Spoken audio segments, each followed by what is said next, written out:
श्री राम जय राम जय जय राम। श्री राम जय राम जय जय राम। श्री राम जय राम जय जय राम।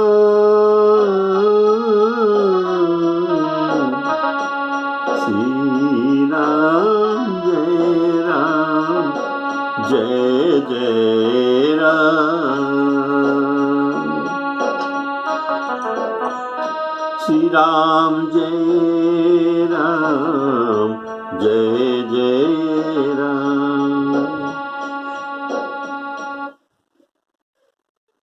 आदरणीय श्रोताओं को आज पहले सप्रेम राम राम कहकर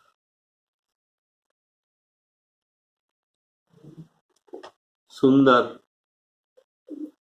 राम जी के कथा कहना शुरू करता हूं। बोले श्यावर रामचंद्र की जय।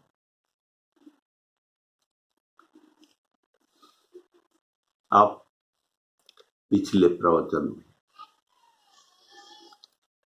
पिछले एपिसोड में जो सुना था उसके आधार पर कुछ कहता हूं। मंथरा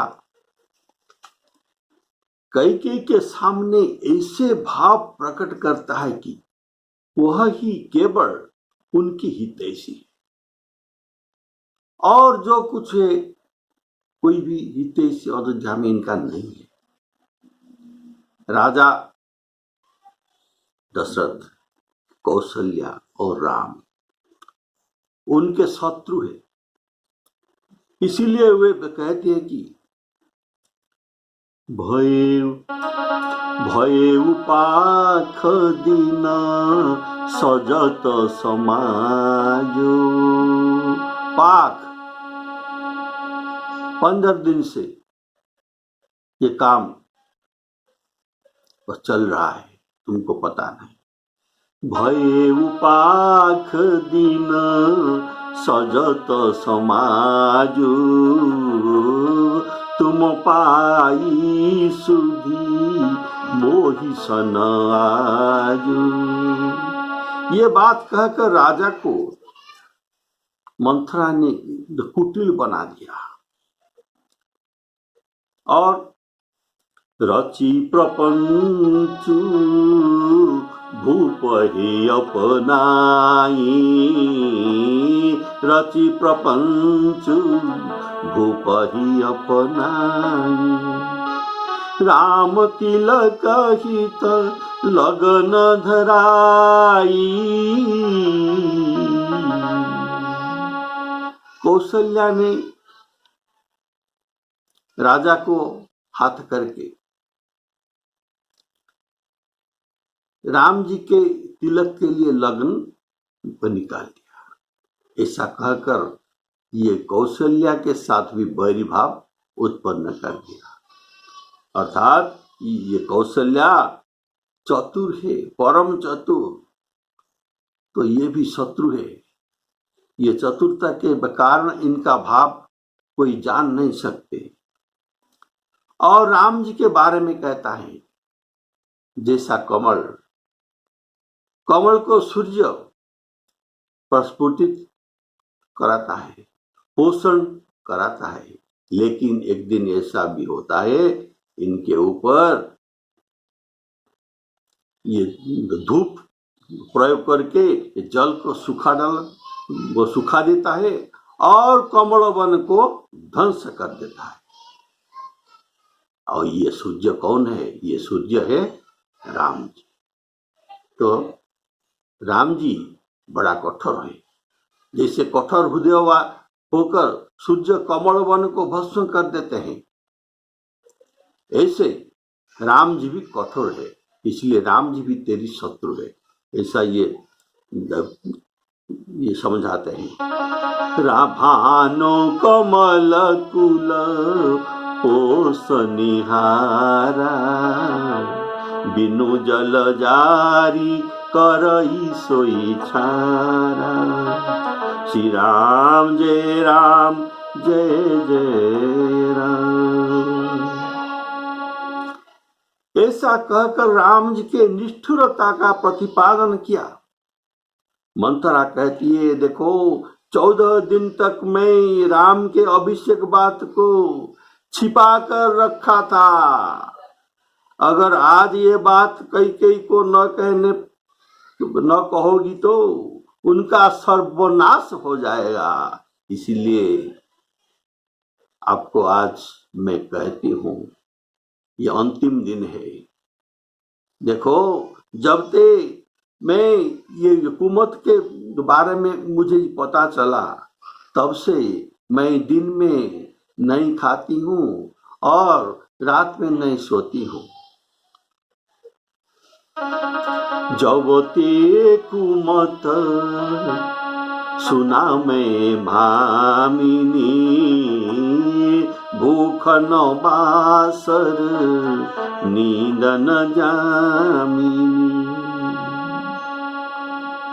तो मंथरा कहती है, तुम पति प्रिया होने के कारण तुम्हारी सब रानियों से तुम पति प्रिया है, अर्थात पति तुमको बहुत प्यार करते हैं, स्नेह करते हैं। इसी से राजा तुम्हारी है। अगर राजा तुम्हारी है तो राज्य भी तुम्हारी है। अगर राम राजा हो जाने पर ये अयोध्या राजा के नहीं रहेगा और तुम्हारी भी नहीं रहेगा। तुम्हारे हाथ से भी राज्य चली जाएगा। वही राज्य जो किसका होगा? कौशल्या के होगा और राम के होगा और सीता के होगा, और किसी का नहीं। तुम अभी दूध का मक्खी हो गई है। जैसे दूध में अगर मक्खी पड़ जाए तो कोई दूध को न फेंक कर, दूध को कोई फेंकते नहीं, दूध को न फेंक कर ये मक्खी को निकाल कर फेंक देते हैं और तुरंत ही फेंक देते हैं। उनको दूध से निकालकर, ये मक्खी को दूध से निकालकर फेंकते फेंकते इनके अंग भंग भी हो जाता है। इनका कुछ अंग भंग भी हो जाता है और इसी से निकालने पर भी ये उड़ नहीं पाता। इसी से तुमको घर में रहने के लिए नहीं पाता, तो तुमको भी ये दूध के मक्खी जैसे निकाल दिया जाएगा तो कुछ भी कर नहीं पाओगे। जैसे माछी निकालने पर भी ये उड़ नहीं सकते। इसी से तुमको घर में रहने के लिए कौशल्या के दासी ही बनकर उनकी सेवा करना ही पड़ेगा। और देखो, कद्रु और विनता कश्यप ऋषि के 2 पत्नी थे। कद्रु विनता के दासी करके रखा था। कद्रु विनता को दासी करके रखा था। विनता के पुत्र गरुड़ उनकी माता को उद्धार कर सके। विनता के पुत्र गरुड़ इनके माता को उद्धार कर सके, लेकिन तुमको कौन उद्धार करेगा? तुम्हारे पुत्र तो पहले ही बंदी गृह में होगा, तो तुमको कौन उद्धार करेगा? इसलिए तुमको दासित्व से उद्धार नहीं हो सकता, तुम दासी ही रहोगे। देखो, लखन के बारे में सोचो। लक्ष्मण के लिए और उनके माता सुमित्रा के लिए कोई विपत्ति नहीं है, कारण राम लक्ष्मण को उनका नेब करेगा। नेब अर्थात उनका मंत्री और सहायक बना देगा। इसी से सुमित्रा को दासी होना नहीं पड़ेगा। ये कहती है, कद्रु बिना तही दीन दुख तुमई कौशल्या देव। कद्रु बिना तही दीन दुख तुमई कौशल्या देव। भरत बंदी गृह से आई लखन राम के नेव। बोलिए श्याम रामचंद्र की। तो कद्रु विनता के कुछ चरित्र भी आपको सुनाता हूं। देखिए, ये कश्यप ऋषि के दो पत्नी थे। कद्रु जो कि नागों के माता हुई, सब नागों के मात्रा है, माता कद्रु होती है। और विनता के दो पुत्र हुए, इनके नाम गरुड़ और अरुण। और दोनों सौत में एक बार वाद विवाद छिड़ गया।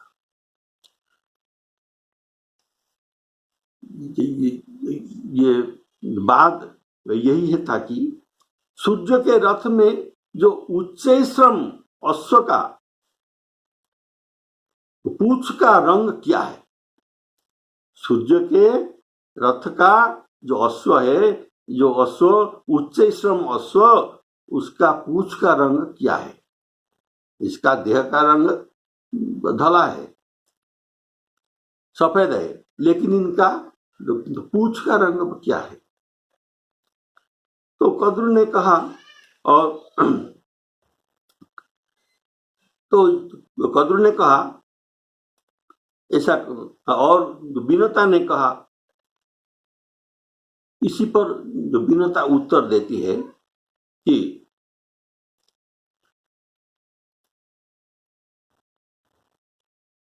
इनके पूछ का रंग धला है, अर्थात सफेद। और कद्रु कहती है इसका पूछ का रंग काला। तो दूसरा दिन इन्होंने प्रमाण करने के लिए दोनों देखने निकले। इसी के बीच कद्रु ने उनकी काले नागों पुत्रों को भेजकर अश्व के पूछ में लिपट लिया। तो कुछ पुत्र राजी हुए नहीं। इनके जितना नागपुत्र थे, कुछ पुत्र ये राजी नहीं हुए। तो इनको ये अभिशाप दे दिया, तुम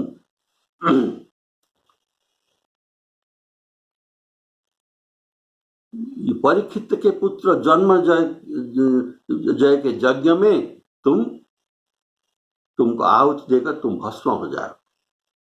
तो कुछ पुत्र ने इनकी बात मानकर ये अश्व के पूछ में लिपट गए। जो काले नाग थे ना, इसलिए ये उनका पूछ काला दिखाई दिया।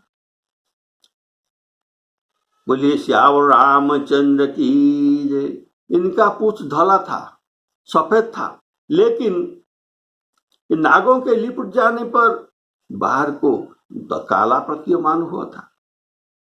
तो विनता ने हार गई और कद्रु ने वो जीत गया। तो इनके जो शर्त था, जो हारेगा ये जीतने वाले का दासी बन जाएगा। तो इसी से विनता कद्रु की दासी बन गई। बोलिए श्याम रामचंद्र की जय। तो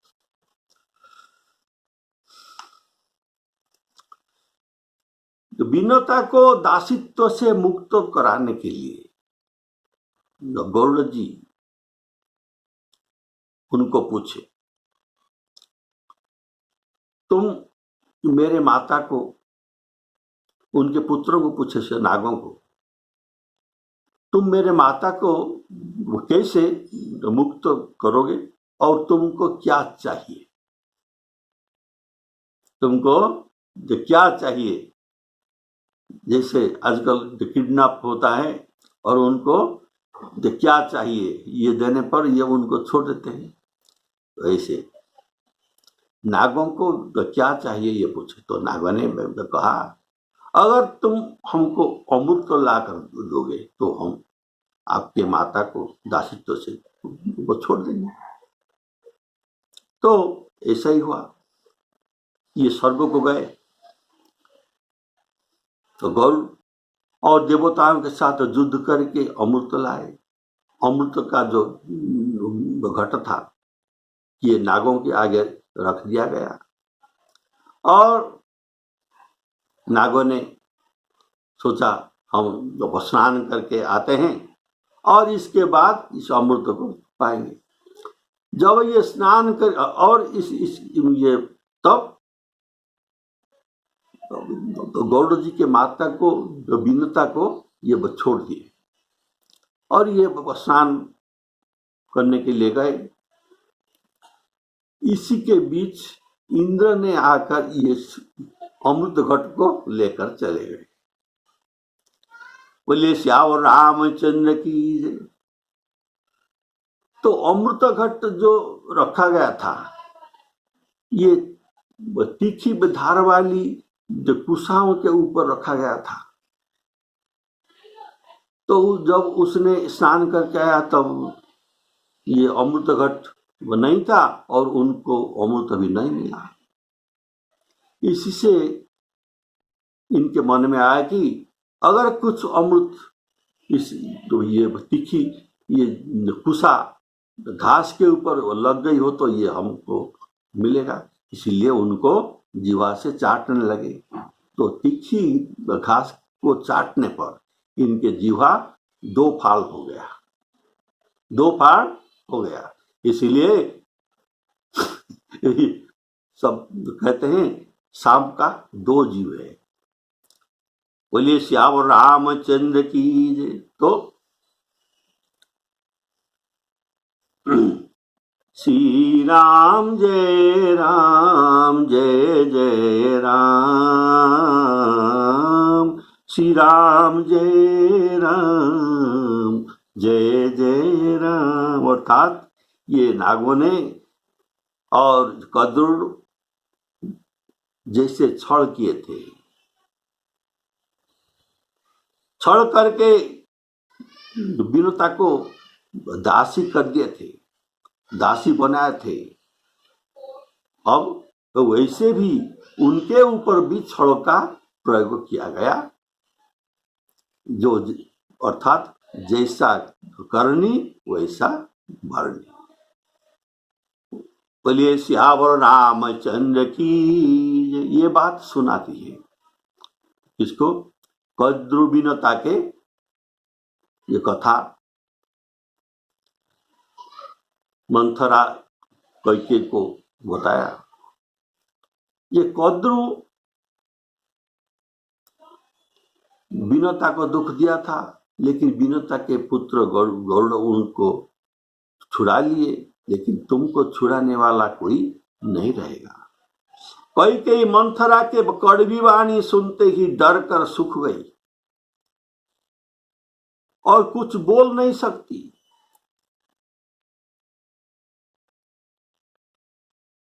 उनके शरीर में पसीना पसीना आ गया और वह केले के पत्ते के भांति कांपने लगी।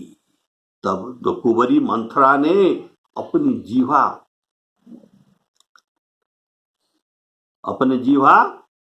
दांत के नीचे दबाया। उसे भय हुआ कि भविष्य का अत्यंत डरावनी चित्र सुनकर कैकेयी के हृदय की गति रुक न जाए। अगर इसका हार्ट फेलियर हो जाएगा तो। ऐसा ही उसने चिंता किया, इसलिए वो जीवा को दांत के नीचे तो दबाया। बोले श्यावर रामचंद्र की जय। जिससे सब काम उल्टा हो जाए और काम बिगिन आ जाए। अगर इनका हार्ट फेलियर हो गया तो सब काम बिगड़ जाएगा। तो ये कैकेयी के कड़वी वाणी अर्थात अभी तक भरत के संग संपर्क था। अभी तक उनके भरत के माता कहकर कवि ने पुकार रहे थे, इसी से उनको भरत मातु संबोधन किया जा रहा था। अब उनके बुद्धि बदल जाने पर ये सुबुद्धि कुबुद्धि हो गया, कुमति हो गया। तो कुमति हो जाने के कारण भरत के संबंध को छुड़ाकर ये पिता के संबंध में उनको कैकेयी बुलाया गया, कैकेयी संबोधन किया गया और भरत माता संबोधन नहीं किया गया। फिर मंथरा से विश्वास आ जाने पर अब कैकेयी, अब ये तो कैकेयी देश की कन्या अर्थात कैकेयी सुता सुनत कटुवाणी, ऐसे उनका संबोधन किया गया। पहले राम तिलक के बाद उनको प्रिय लग रहा था, अब वही बात कटुवाणी में परिवर्तित हो गया। अर्थात सभी वस्तु प्रिय और अप्रिय भी हो सकता है। कैकेयी के शरीर में पसीना आ गया, कैकेयी के शरीर में पसीना पसीना आ गया। जैसे आप लोग जानते हैं भगवत गीता में जब अर्जुन ने बोला किनके साथ युद्ध करना है, मैं उसे देखना चाहता हूं, इसीलिए सेनयोरुभयोर मध्ये रथं स्थापयामि अच्युत। अब विश्वद्रोणो प्रमुखतः सर्वेषां च महीक्षितान् उवाच पश्येतान् समवेतान् कुरुनिति। तत्र पश्य स्थितान् पार्थ पितॄनथ पितामहान् आचार्यान् मातुलान् भ्रातॄन् पुत्रान् पौत्रान् सखींस्तथा। ये सब अपने स्वजन और बांधवों के साथ युद्ध करके उनको मारना पड़ेगा, ऐसा सोचकर उनके देह में पसीना पसीना हो गया। तो ये कहता है, हे केशव, सीदंती मम गात्राणि मुखं च परिशुष्यति। मेरा मुख सूख गया है। सीदंती मम गात्राणि, पसीना पसीना हो रहा है। व्यपथुश्च शरीरे में रोमहर्षश्च जायते गांडीव संसते हस्तात् तच्चैव परिदह्यते। ऐसा ये इनका अवस्था हुआ। बोलिए श्यावर रामचंद्र की जय। ऐसी अवस्था अभी मुख सूख रहा है, पसीना पसीना हो रहा है, बुद्धि काम नहीं कर रहा है, ऐसे ही बात अभी कैकेयी को भी हुआ। बोलिए श्यावर रामचंद्र की। तब दांतों के तले कुबरी जीभ चापने के कारण अभी मेरा काम हो गया, अभी मेरा काम हो गया। कैकेयी अब मेरे पंजे से छूट नहीं सकते। फिर कपट के करोड़ कहानियां कह कर उसने रानी को खूब समझाया। बोलिए श्यावर रामचंद्र की जय। कैकेयी सुता, देखिए, और ये भरत माता संबोधन नहीं हुआ है। कैकेयी सुता सुनत कटु वाणी कही न सकही कछु सहमी सुखानी। तन पसे पसीना पसीना हो गया और कदली जिमी कापी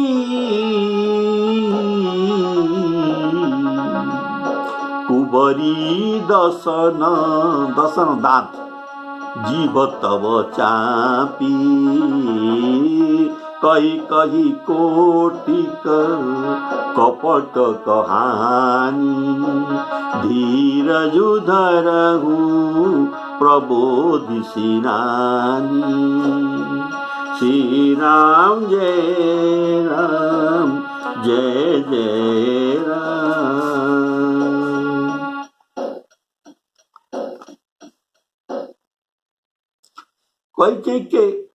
कैकेयी का भाग्य पलट गया। उसे कुचाली प्यारी लगी। वह बगुली को हंस मानकर अर्थात बैरिनी को हिताकांक्षी मानकर उसकी सराहना करने लगी। अर्थात यहाँ बगुली है मंथरा, उनको हंस कहकर सराहना करती है। ये क्यों? ये कुमति का फल है।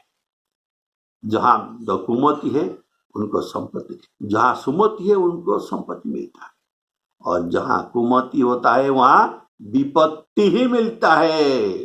इसीलिए गोस्वामी जी कहते हैं, जहां सुमति तहां संपत्ति नाना, जहां सुमति तहां संपत्ति नाना, जहां कुमति तहां विपत्ति निदाना।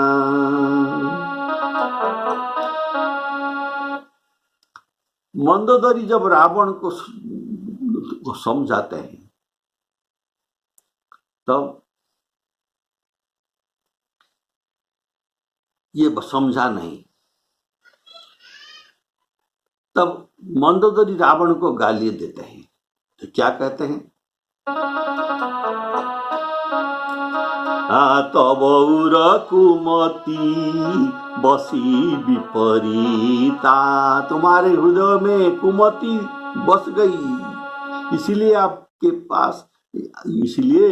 आपके विपरीत भाव प्रकट हो रहा है। इसीलिए तुम हित को अनहित मानते हैं और शत्रु को भी, और मित्र को शत्रु जानते हैं और शत्रु को मित्र भावते हैं। तब कुमति बसे विपरीता, हित अनहित मानहु रिपुप्रीता।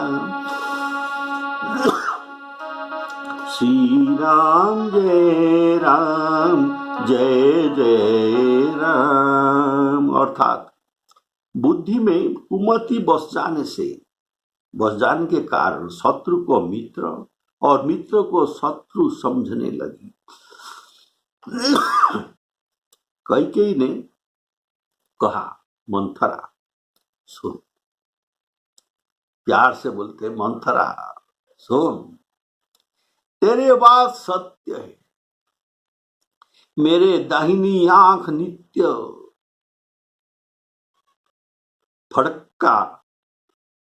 फड़कती है। मैं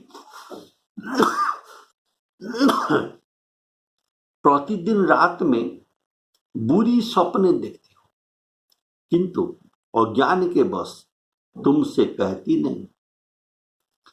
हे सखी, ये कुबड़ी को सखी बोलते हैं, तो बबुली को अभी हंसी नहीं बोल के सोच के सखी बोलते हैं। कहाँ कैकेयी और कहाँ तो कुबड़ी, उनको बोलते हैं हे सखी। तो क्या करूं, मेरा तो सीधा स्वभाव है, ये आपको मालूम है।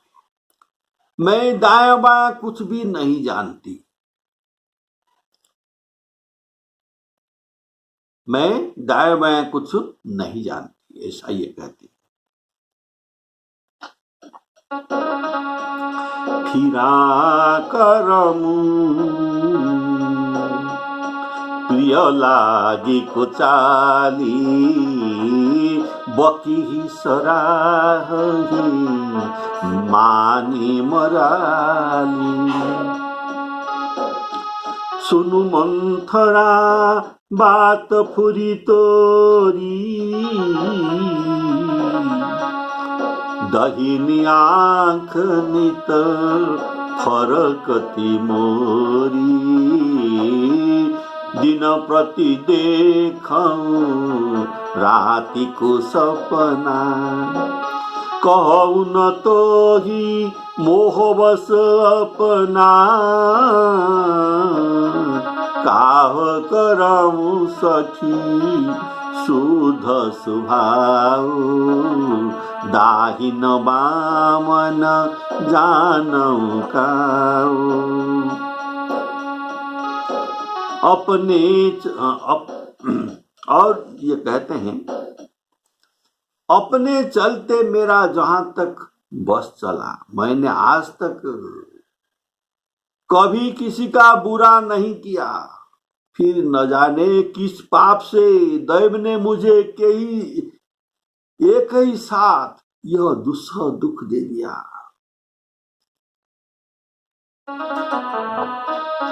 अपने चलत न आज लगी, अनभल काहू कखीन। केही अघए कही बार मोही, दैव दुस्सह दुख दीन। कह के कहती है मंथरा, देखो भले ही मैं नैहर जाकर वही जीवन बिता दूंगी, पर जीते जी सौत के चाकरी नहीं करूंगी। दैव जिसको शत्रु के वश कर जिलाता है, उसके लिए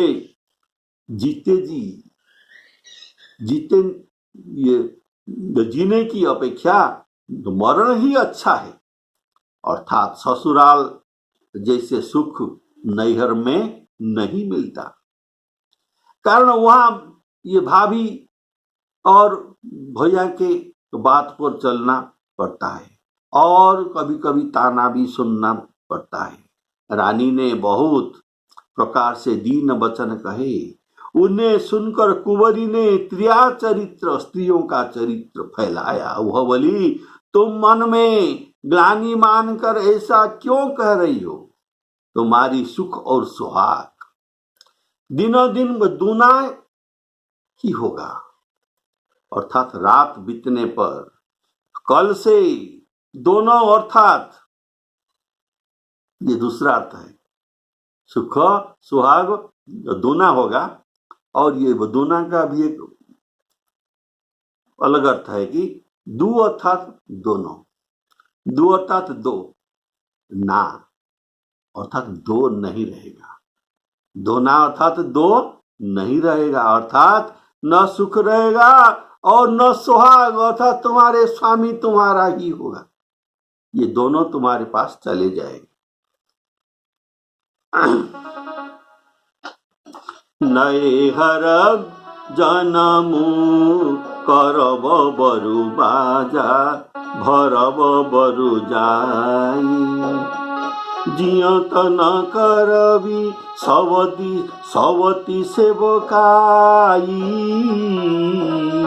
अरिव सदैव जियावत जाई। मरण निकतेही जीवन चाही, दीन वचन कह बहु विधि रानी।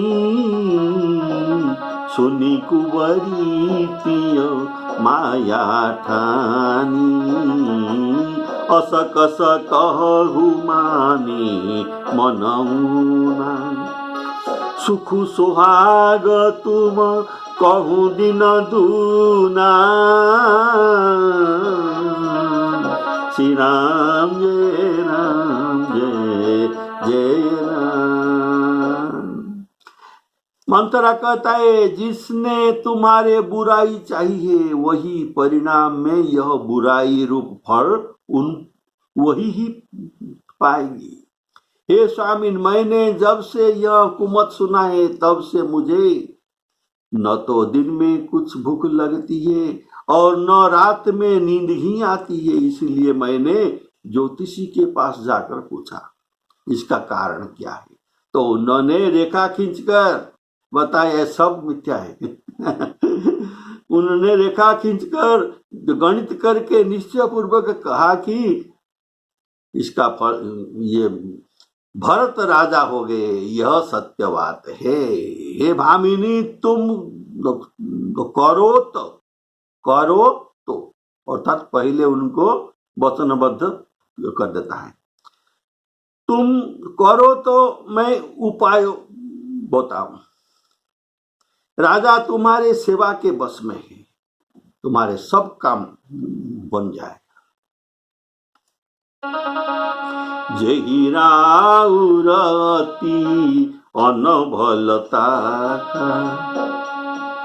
सोई पाई फल परिपाका। जब ते कुमत सुना में स्वामिनी भूख न बासर नींद न जामिनी। पूछी गुनी न रेख तिन्ह खाची भरत भुआलु यह साची। भामिनी करहूँ तो कहूँ पाऊ है तुम्हारी सेवा बसराऊ।